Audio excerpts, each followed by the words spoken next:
Hoy Alejandro Martínez Méndez nos va a hablar sobre variedadzotas y cómo jugar con ellos, y exponiendo algunos de los temas que presentó en la tesis.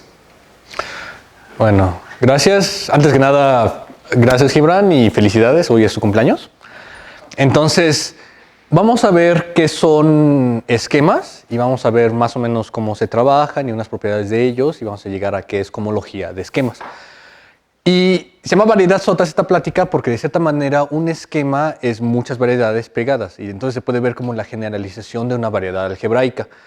Entonces, cuando estamos hablando de estas cosas, a ver, vamos a ir a la siguiente diapositiva. Lo primero que tenemos que hablar es de gavillas, porque lo que queremos es un espacio topológico, algo algebraico, vamos a llamar este T de topología, algo de álgebra y algo que los une.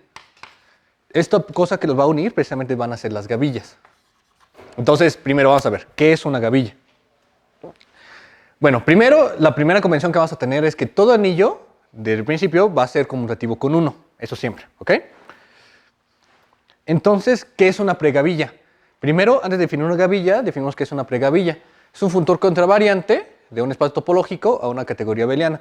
O sea, es una flecha, tenemos un espacio topológico, tenemos sus abiertos, aquí tenemos las inclusiones normales, a cada abierto le asignamos un anillo, acá, y esta inclusión nos genera una flecha, pero al revés, acá, en los anillos. O sea, nos genera morfismos de anillos. Y por ejemplo, la pregavilla constante, vamos a llamarla así, A, sobre un grupo, se define estableciendo para todo abierto esta cosa. Y los morfismos de identidad. A ver aquí. Entonces, ¿qué es una gavilla? Ya que tenemos una gavilla es algo que además cumple estas condiciones. O sea, estas condiciones básicamente lo que dicen es que localmente se porta bonito.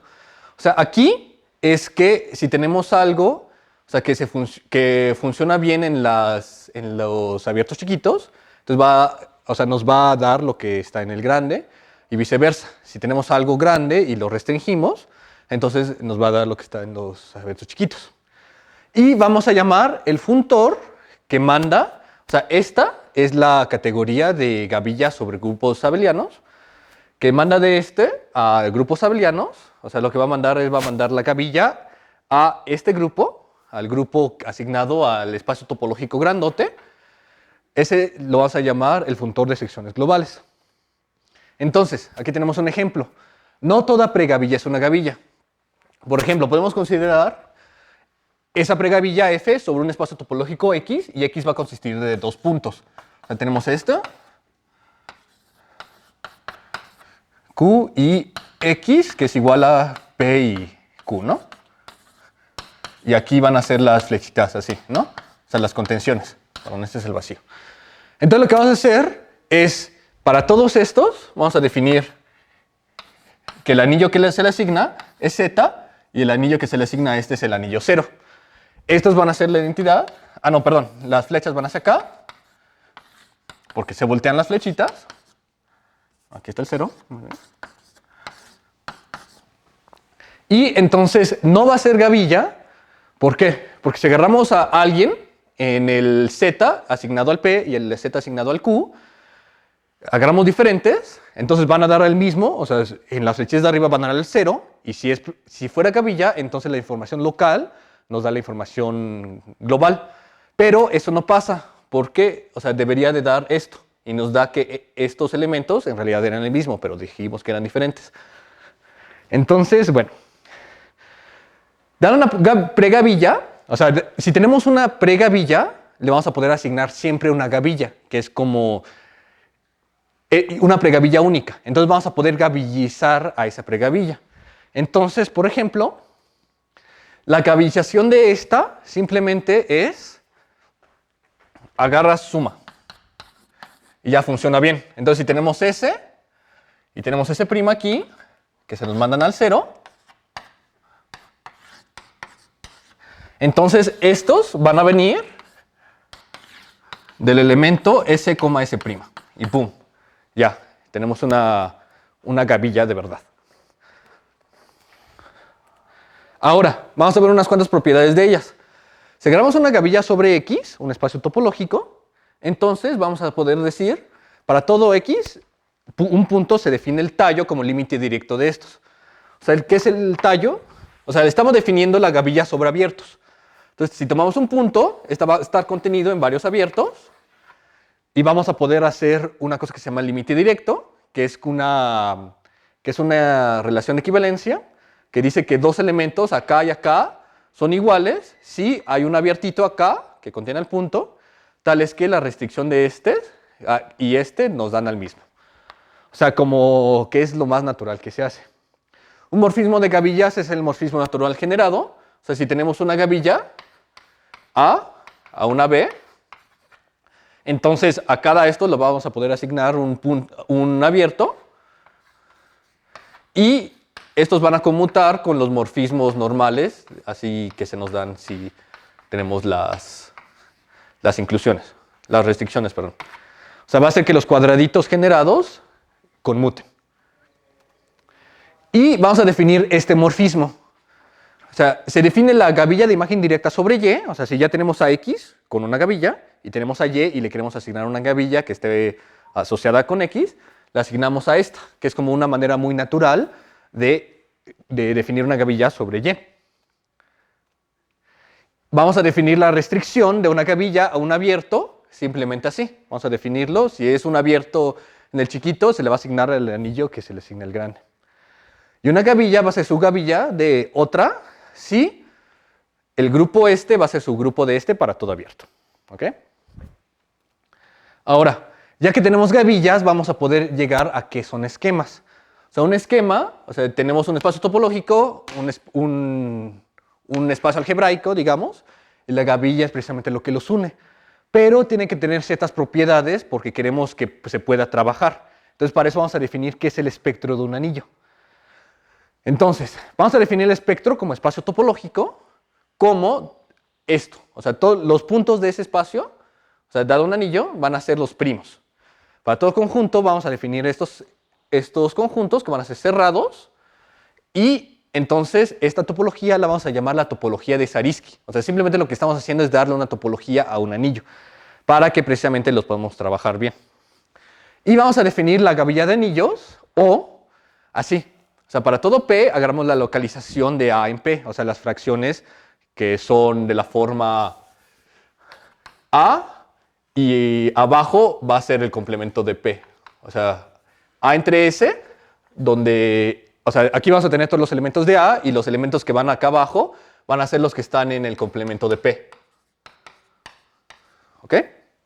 Entonces agarramos las fracciones y agarramos las funciones que van desde el abierto hasta la suma directa de estos, perdón, no apareció la suma directa, tal es que localmente es un cociente de elementos. O sea que en los abiertitos se pueden ver como fracciones.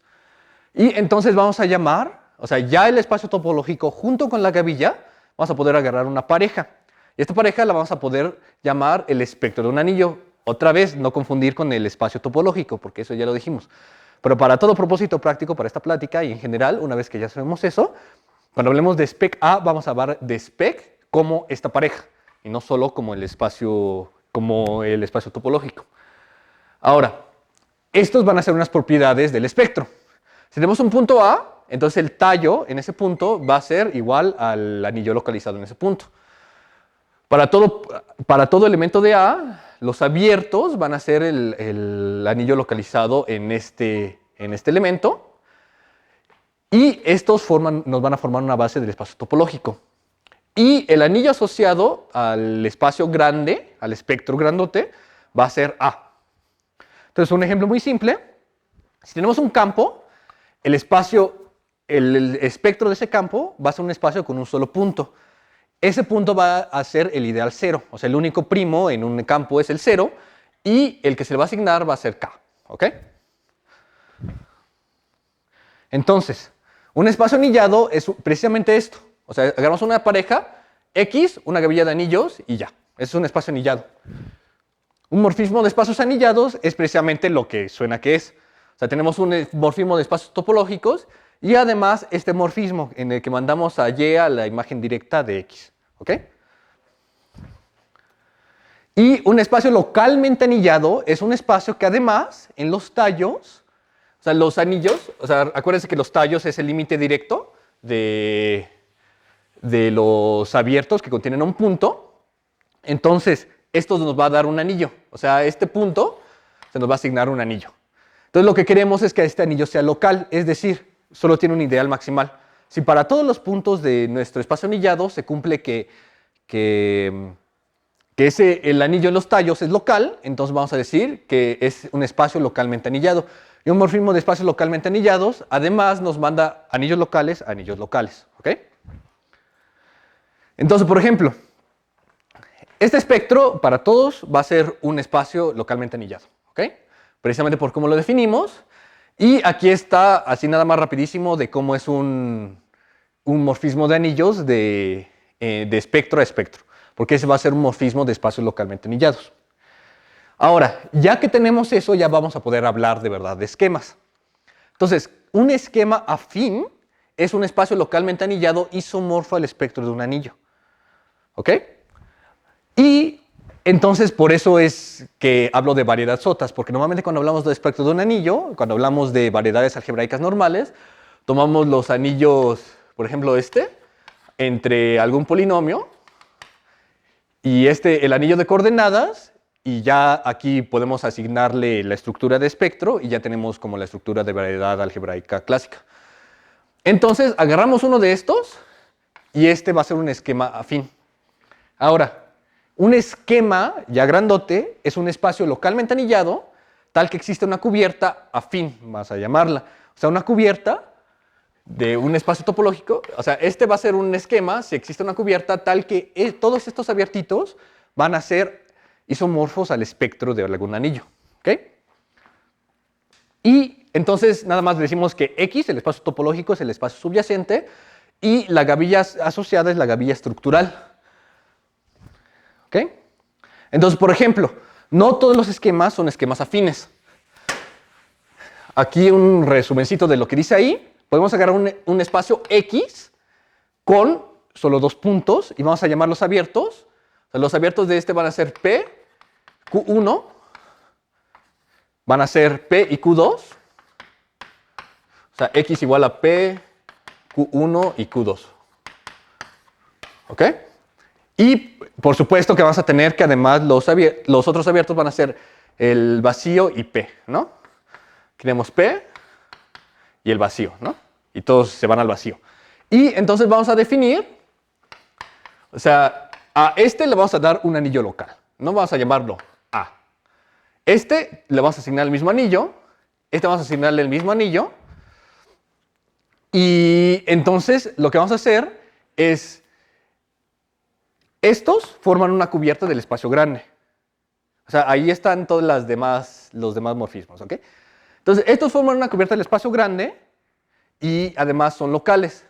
Pero, fíjese, estos, o sea, estoy diciendo que tienen 2 puntos y este tiene 3 puntos. Entonces, si este fuera afín, o sea, como los anillos asociados acá, a ver, está aquí. O sea, este espacio grandote debería de tener exactamente la misma cantidad de puntos que estos chiquitos. Pero eso no es cierto, porque este tiene uno más. ¿Ok? Ahora, un esquema es localmente neteriano. Es que ese también lo vamos a necesitar. O sea, vamos a ver qué es la cohomología para espacios neterianos. Decimos que es localmente neteriano si existe una cubierta abierta, afín, así como lo que hicimos, tal que todo este anillo es neteriano o sea, todo anillo es neteriano. Y aparte es neteriano, sin localmente, si además es cuasi compacto, o sea que tiene una cubierta finita. Y entonces, por ejemplo, el espectro de un campo va a ser un esquema neteriano. Y ya, entonces unas propiedades de esquemas, vamos a poder agarrar subesquemas abiertos y cerrados.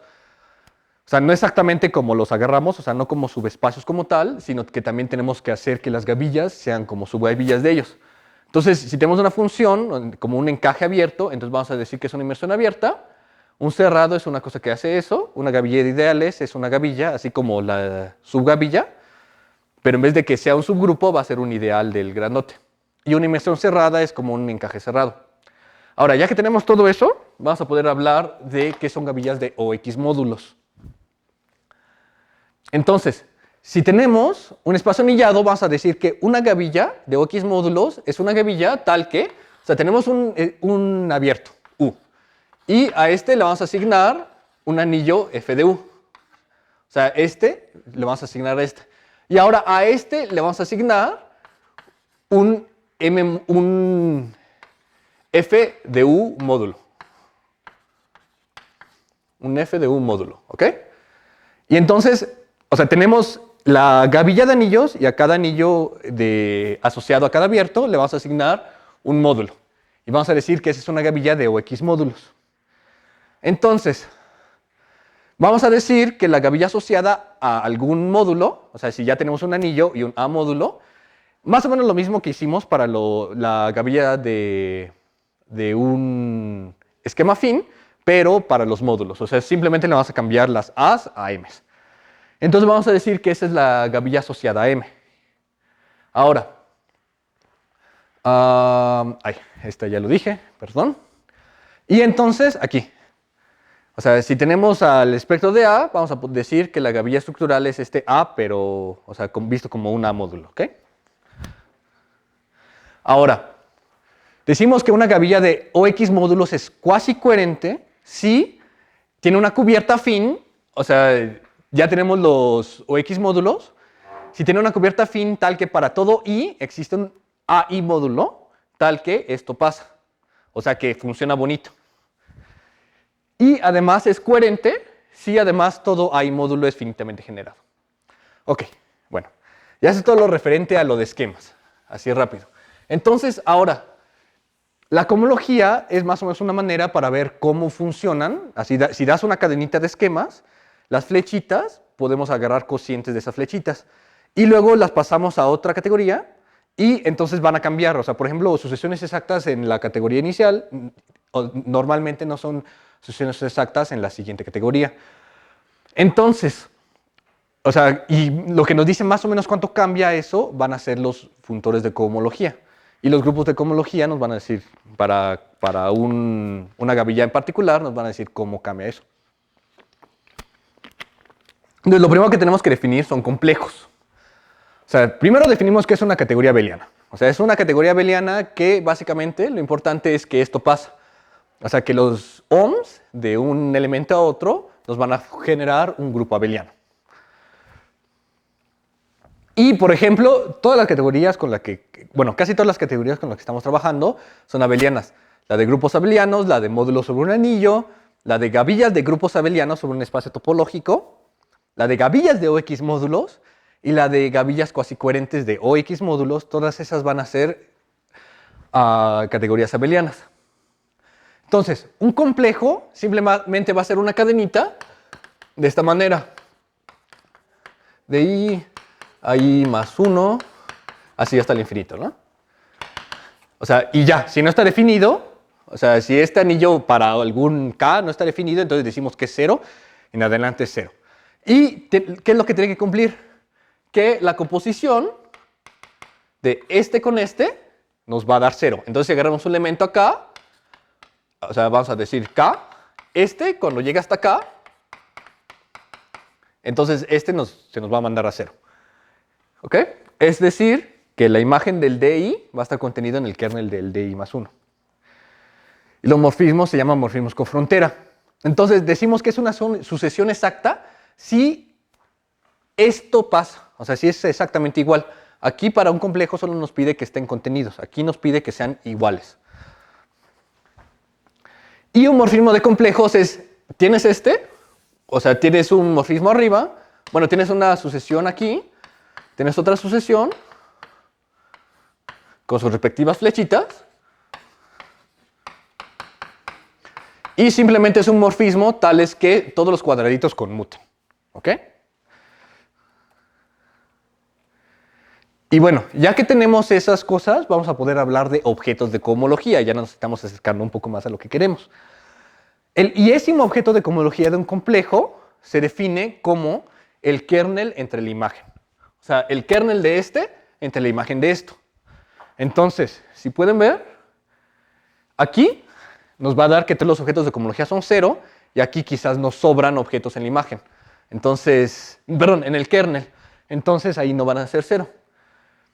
Y un morfismo de complejos, así como el que definí, nos van a generar morfismos naturales de objetos de cohomología.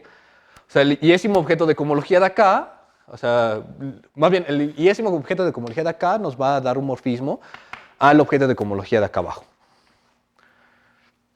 Ahora, decimos que son homótopos, dos morfismos de complejos, si existe una colección de morfismos, KI, tal que esto pasa. Es decir, si nos vamos de acá para acá, o sea, de acá para acá, es lo mismo que este de acá para acá. Bueno, o sea, la resta de estos, o sea, es casi lo mismo. ¿Y qué es lo que nos importa de eso? Esto, decimos que son homotópicamente equivalentes, dos complejos, si esto pasa. Si existe un morfismo de acá para abajo y de abajo para arriba, tal es que la composición es homótopa a la identidad de ambos lados, o sea, de arriba para abajo y de abajo para arriba, o sea, que son homótopos a la identidad. Y entonces, por ejemplo, esto lo que dice es que la identidad, o sea, el morfismo de identidad en esta sucesión es equivalente, es homótopa, digo, al morfismo 0. Entonces ahí está un ejemplo rapidito. ¿Y para qué nos sirve eso? O sea, ya que tenemos esos, o sea, para los objetos de cohomología nos dice que si tenemos dos morfismos homótopos, entonces nos va a generar los mismos objetos de cohomología. Entonces, ¿esto qué nos dice? O sea, lo que queremos hacer para poder decir de los grupos de cohomología, lo que vamos a querer hacer es, damos un elemento A, vamos a dar una sucesión, ahorita vemos de qué manera, y vamos a decir que los grupos de cohomología son los objetos de cohomología de esta sucesión. Pero, o sea, queremos garantizar que no agarremos dos diferentes y que nos escupan cosas diferentes. Entonces, con esto vamos a poder crear clases de equivalencia y vamos a poder decir que son únicos. Ahora, esta es otra propiedad importante. Si tenemos una sucesión exacta corta de complejos, entonces existen morfismos naturales desde el iésimo hasta el I+1º objeto de cohomología, tales que esto pasa. O sea, ya tenemos los morfismos naturales de estos, o sea, de I a I. Entonces, si le añadimos un C, también tenemos un morfismo natural. Entonces, con este teorema vamos a poder crear sucesiones largas, porque tenemos aquí el I de B, el I de C, y con este delta vamos a poder brincarnos al I+1 y seguirnos hasta donde queramos, ¿no? Es una cosa importante. Entonces, para lo que les dije que vamos a querer hacer estas sucesiones, que todavía no sabemos cuáles son, para que funcionen bien, vamos a definir unos funtores. Estos funtores aditivos, o sea, son unos funtores covariantes tales que, si tenemos estos, o sea, A y A, entonces va a ver esta flechita va a ser un morfismo de grupos, ¿ok? Y entonces también vamos a definir estos funtores. El OM de A puntito va a ser el que mande a B hasta OM de A con B y viceversa. Si es OM de puntito con A, entonces nos va a mandar de B al OM de B con A, ¿ok?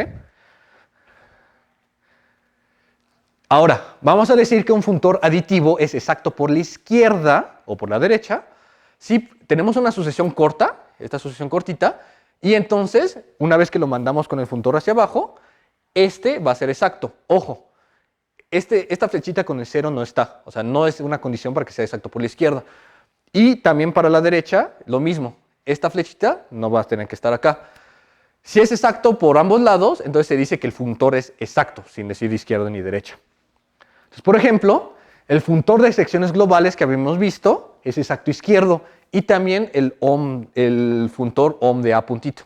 Ese también va a ser exacto izquierdo. Ahora, ya vamos a poder generar las sucesiones que había dicho que son, que queremos para calcular la cohomología. Entonces, estas las vamos a llamar resoluciones inyectivas. ¿Y qué son? Para empezar, necesitamos saber qué es un objeto inyectivo.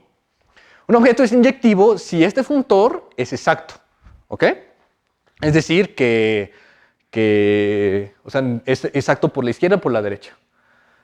Aquí, con o O sea, solo nos dice que es exacto izquierdo, pero si es exacto por ambos lados, es exacto. Y una resolución inyectiva de un objeto A es un complejo, que empezamos desde 0, junto con un morfismo epsilon tal que todo I, para todo I, es inyectivo, es objeto. ¿Ok?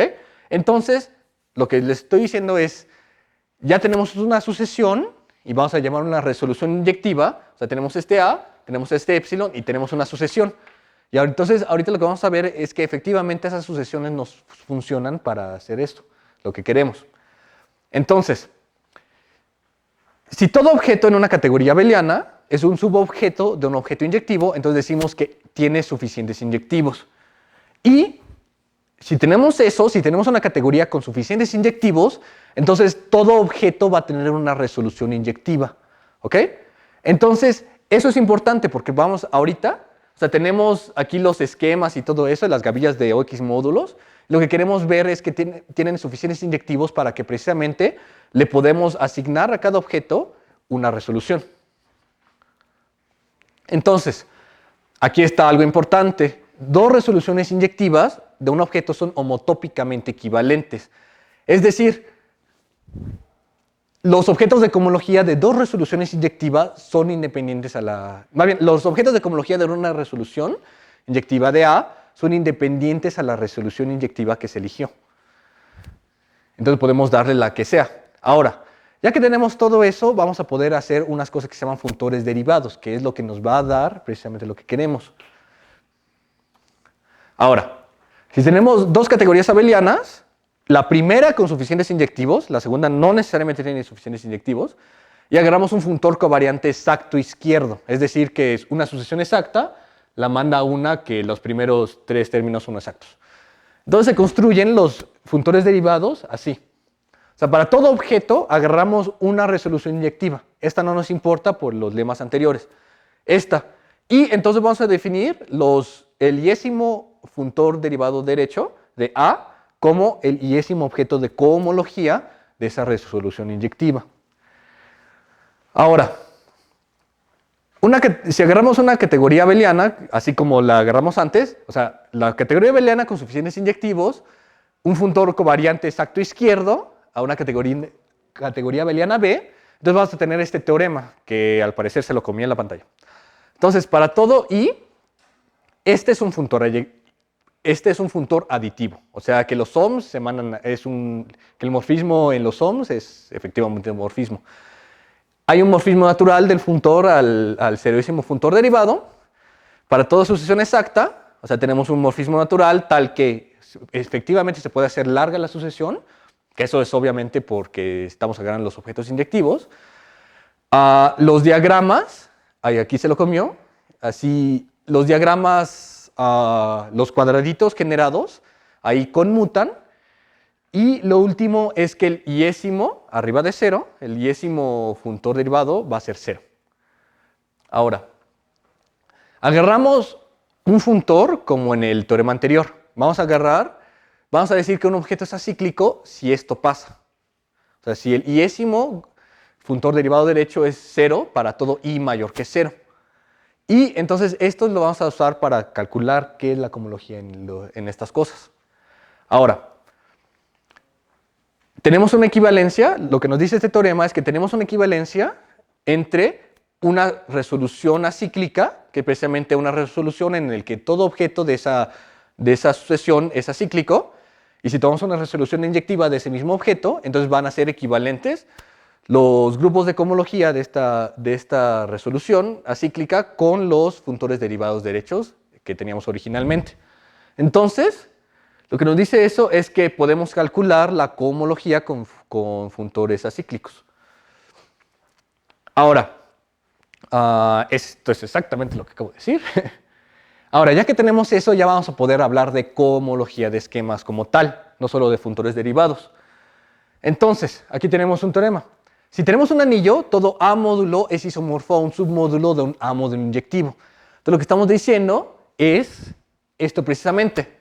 Si tenemos un espacio anillado, entonces la categoría de gavillas de OX módulos sobre ese espacio anillado va a tener suficientes inyectivos. Entonces, que efectivamente con la construcción que dimos de funtores derivados, vamos a poder encontrar los objetos de cohomología.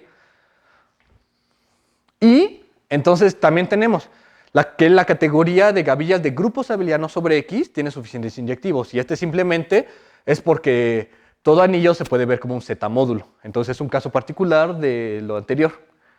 Ahora, si tenemos un espacio topológico, agarramos el funtor de secciones globales y de estos, y se definen los funtores de cohomología, vamos a llamarlos H mayúscula de I, como los funtores derivados derechos de este cuate. Es decir, o sea, este va a ser igual al funtor derivado derecho de esta gama. Entonces, eso es para cualquiera. Entonces, si ya agarramos una gavilla fija, entonces los grupos de cohomología se van a definir como estos grupos. O sea, como los grupos ya metiéndole la F aquí. Entonces, ya tenemos los grupos de cohomología, que es lo que queremos. Y la cohomología se toma considerando a F como una gavilla de grupos abelianos. O sea, podemos hablar de anillos o lo que sea, pero en particular un anillo conmutativo con 1 es un grupo abeliano. Pero lo consideramos como un grupo abeliano. ¿Okay? Entonces, vamos a hablar de otras resoluciones para conseguir la cohomología. Vamos a decir que una gavilla sobre X es flácida si para cualquier inclusión de abiertos, este morfismo, o sea, el morfismo generado en los anillos, va a ser suprayectivo. Y una resolución flácida de un objeto es como lo que hicimos anterior. Es un morfismo epsilon y una colección de objetos flácidos, tales que esta sucesión es exacta. Ahora, si tenemos un espacio anillado, entonces todo OX módulo inyectivo es flácido. ¿Ok? Entonces, lo que estamos diciendo también es esto. O sea, estas son unas propiedadcitas. O sea, si tenemos una sucesión exacta de gavillas, entonces, y tal que la primera es flácida, entonces la de anillos en algún abierto es exacta. Y también que si tenemos que las primeras dos son flácidas, la tercera va a serlo. Ahora, esto es un teorema importante. Si tenemos una gavilla flácida, entonces para todo I mayor que 0, el iésimo grupo de cohomología de esto va a ser 0. Entonces ya, o sea, todo se nos hace 0 excepto el primero. Y también, si tenemos un espacio anillado, entonces los funtores derivados del funtor gamma, o sea, visto como sobre la categoría de gavillas de OX módulos, van a coincidir con los funtores de cohomología de acá. O sea, lo que estoy diciendo es, antes lo que estábamos viendo es que los funtores de cohomología están definidos sobre la categoría de gavillas de grupos abelianos, perdón. Y entonces lo que dice es que lo podemos como ver, o sea, no sobre grupos abelianos, o sea, como el caso particular de módulos, sino lo vamos a poder ver como los funtores derivados sobre esta categoría. Entonces ya tenemos algo un poco más general. Entonces, aquí, perdón.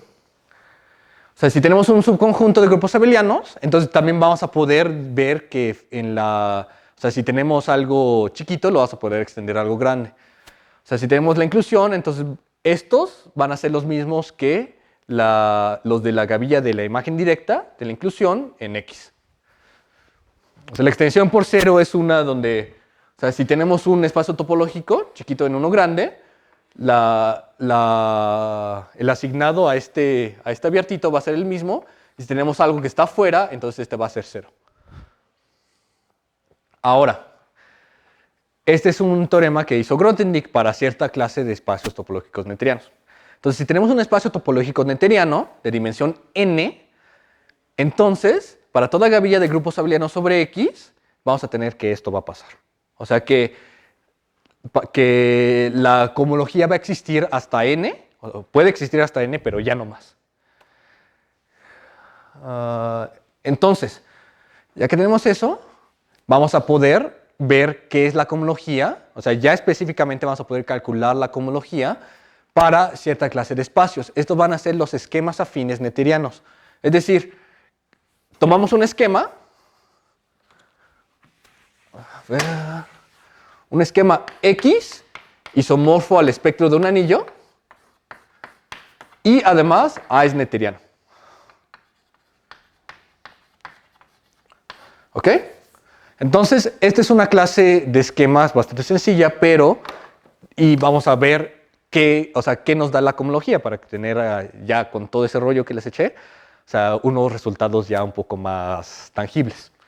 Entonces, decimos, más bien, si tenemos un módulo inyectivo sobre un anillo neuteriano A, entonces la gavilla asociada a este módulo inyectivo va a ser flácida.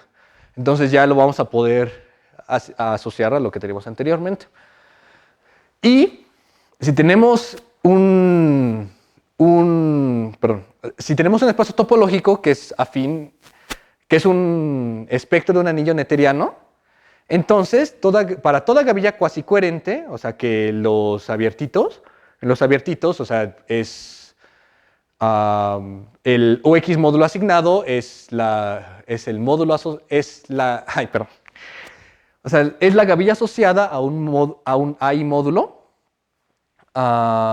Entonces se va a tener que los grupos de cohomología van a ser 0 para todo I mayor que 0. Entonces, vamos a tener que esto va a pasar. O sea, si tenemos una gavilla cuasi coherente, se va a poder encajar en una gavilla flácida cuasi coherente G. Y bueno, ya casi por último, este es un criterio para afinidad de esquemas neuterianos. O sea, si tenemos un esquema neuteriano, para poder aplicarle todo esto, queremos ver que efectivamente sea afín. Entonces, este es como una caracterización de eso. O sea, X es afín si solo si existe una colección finita en este anillo, en el anillo grandote asociado a X, tal que este abiertito es afín para todo I y además que el 1 esté generado en esa colección finita que dimos.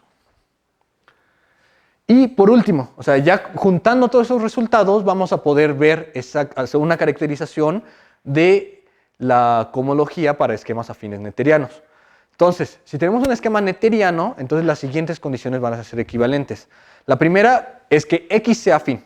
¿Ok? Si tenemos un esquema neuteriano afín, entonces la cohomología de este va a ser caracterizado por estas cosas.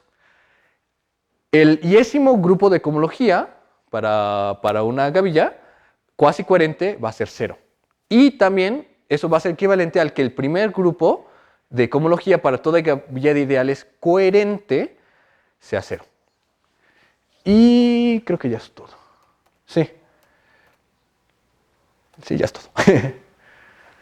Y bueno, o sea, eso es nada más, o sea, ver qué es un esquema y ver estas propiedades de cohomología, que es precisamente ver, o sea, cómo funcionan entre sí, cómo funcionan entre sí las gavillas de OX módulos y cómo juegan entre sí. Entonces, pues creo que ya, Gibran. ¡Gibran!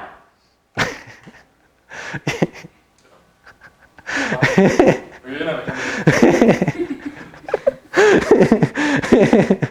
Pues ya.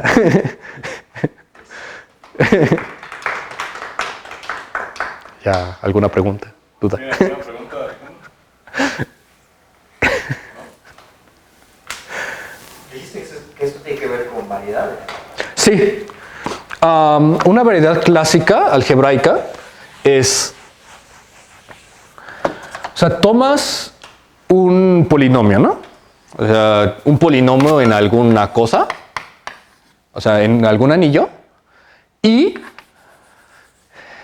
entonces, por ejemplo, no sé, y igual a x cuadrada, o sea, este lo podemos ver como el polinomio este, y agarramos los ceros, ¿no? Y entonces vamos a poder agarrar el cociente, o sea, de los ceros de esa cosa. Entonces, este va a ser un anillo. O sea, este se llama el anillo de coordenadas.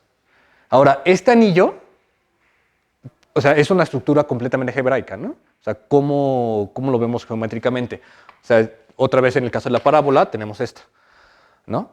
Entonces, esta está asociada a esta, pero todavía queremos ver, o sea, ok, ¿cómo lo podemos pegar más? O sea, ¿cómo la topología de esta cosa se puede asociar a la topología de esta otra cosa?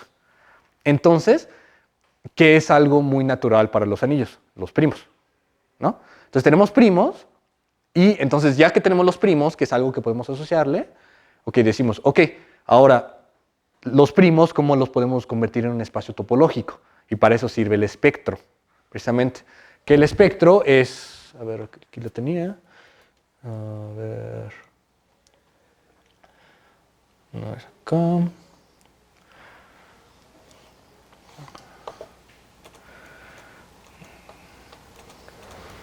Aquí. O sea, el espectro como espacio topológico va a ser esto. O sea, los puntos van a ser los primos de este anillo, ¿no? Entonces, los abiertos van a ser, o sea, vamos a definir los cerrados, que van a ser estos. O sea, agarramos un conjunto de elementos de este anillo y vamos a agarrar todos los primos que los contienen y entonces ese vamos a decir que es un cerrado, los abiertos son los complementos y entonces ya tenemos esta estructura. Entonces ya le añadimos una estructura, pero queremos aún más. O sea, queremos saber más y queremos asignarle más cosas. Entonces le vamos a asignar una gavilla de anillos. O sea, no solo vamos a tener este como espacio topológico, no solo vamos a poder decir, este es un cerrado, este es un cerrado, este es un abierto, este es un cerrado, sino a todo primo de acá le vamos a poder asignar un anillo, a todo abierto de aquí también le vamos a poder asignar un anillo. Entonces le estamos añadiendo más estructura, más estructura. Y entonces agarramos el espectro, pero como espacio anillado. O sea, tenemos ya el espectro como esto, como todas las flechitas ahí, como un montón de cositas más. Y precisamente, o sea, eso es lo que llamamos un esquema afín. A ver, ¿dónde está? Un esquema afín. Y un esquema es muchos de esos pegados. O sea, tenemos un espacio topológico y tenemos una cubierta de esos esquemas afines. O sea, como en el ejemplo que di. O sea, si tomamos un espacio X, o sea, no tienen que ser grandotes como tal, pero sí se pueden hacer muy grandes. Si tenemos un espacio con dos puntos y tomamos anillos locales, o sea, este va a ser el espectro de un campo, ¿no? Este también. Y si decimos, ok, o sea, vamos a agarrar el mismo para este, o sea, vamos a asignar el mismo o sea, vamos a decir, este es un campo K, este se le va a asignar un campo K y este es el mismo campo K, con los morfismos de identidad. Entonces, pues ya decimos, bueno, es un esquema y todo eso, pero, o sea, no va a ser afín. Estos chiquitos sí van a ser afín, pero este no es ¿cómo se llama? Isomorfo a un esquema afín porque tiene dos puntos y queremos que solo tenga uno. Entonces, por eso son como variedades grandotas. O sea, empezando de esto, ya le asignamos el dibujito, le asignamos flecha, un montón de flechas más, y pegamos un montón y ya tenemos un esquema. Y ya, o sea, ya después podemos sacar un montón de propiedades e irle pegando cosas y todo eso. O sea, culpa a Grothendieck por estas cosas. Ahí se le ocurrieron. Bueno, a sus contemporáneos también, pero, o sea, estas notaciones y todo eso es lo que hizo.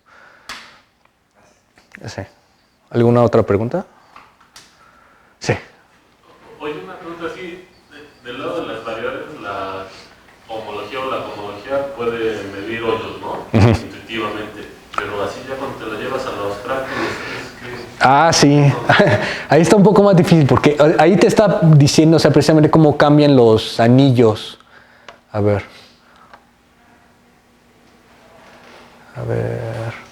Sí, porque es el dual. O sea, la categoría de esquemas es dual a la categoría de anillos conmutativos con uno. O sea, exactamente lo mismo. O sea, las flechitas de anillos se voltean. O sea, es dual el objeto final. O sea, todas esas cosas categóricas, ¿no? Y, a ver, espérame tantito. Es que por aquí está. Y bueno, no, es que este es más ilustrativo. A ver, ¿dónde está? A ver, espérame.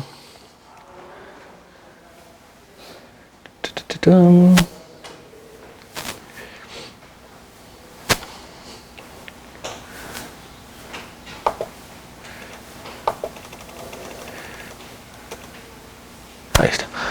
O sea, es la categoría dual. O sea, las flechas que te dan la homología normal en espacios topológicos, o sea, se te voltean y esos son los que te dan cohomología.